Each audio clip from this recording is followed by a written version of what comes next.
What's up guys, it's Shelly. In today's video, we are going over backward, outside, open and closed Mohawks. So this is part 3 of the Mohawk video series that I'm doing on my Shelly Skates YouTube.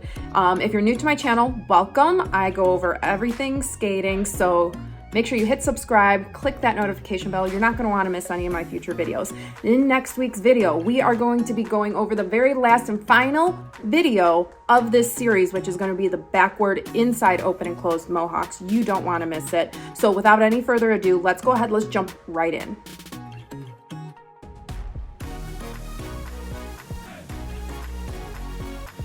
So with this back outside open Mohawk, basically what we're gonna do is, once again, we are doing this on a circle.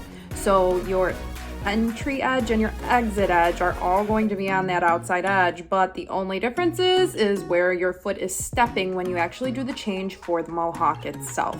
So for the open Mohawk that we're gonna do, we are going to do some crossovers on the circle, get some speed. We are going to step on that back outside edge, and our shoulders and arms are going to face outside of the circle as we're holding this edge.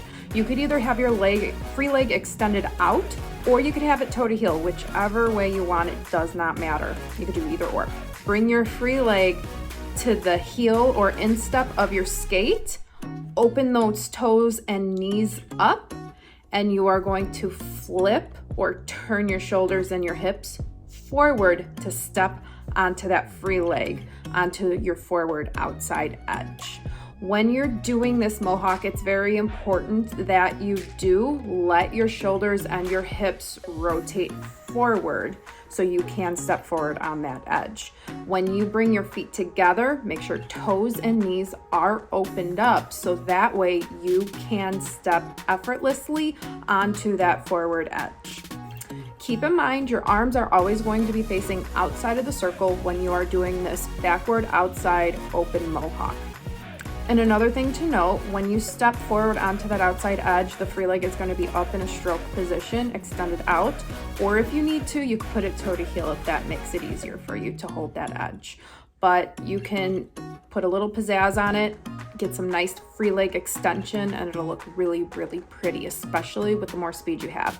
If you want to do it with more speed, I would highly suggest using a little bit more knee bend during that transition from backward to forward. And of course, really using that knee bend, holding your edges going in and coming out of the Mohawk itself.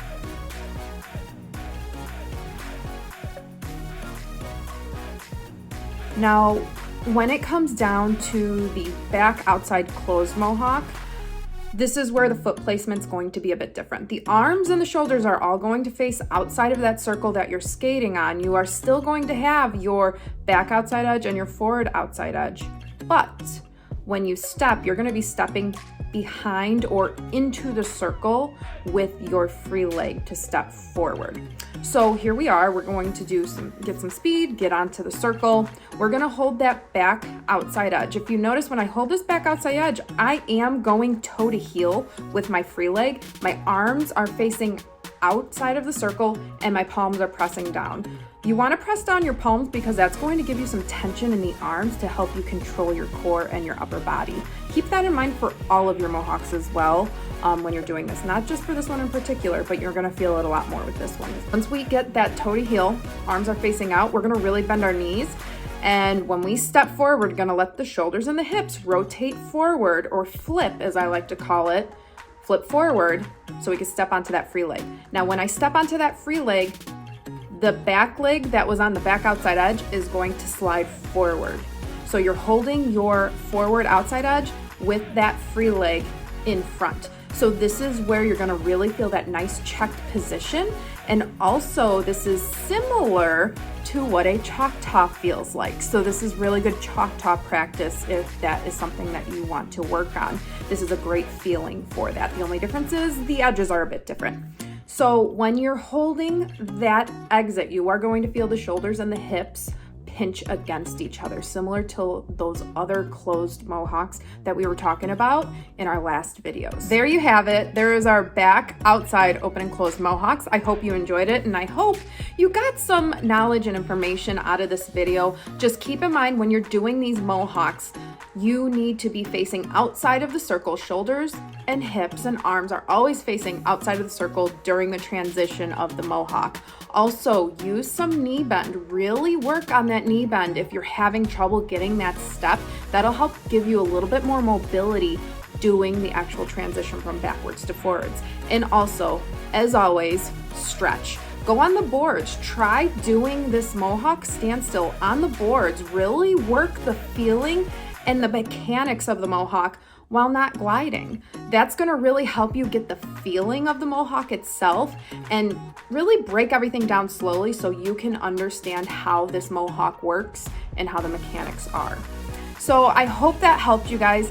Stay tuned next week because we are gonna be going over back inside open and closed Mohawks. And that's gonna be the last video of this Mohawk series. And I really hope you enjoyed this series. Comment below, let me know if you want more of these series videos and I'll go ahead and do them. So until next time, I hope you guys skate great and I'll see you later. Bye guys.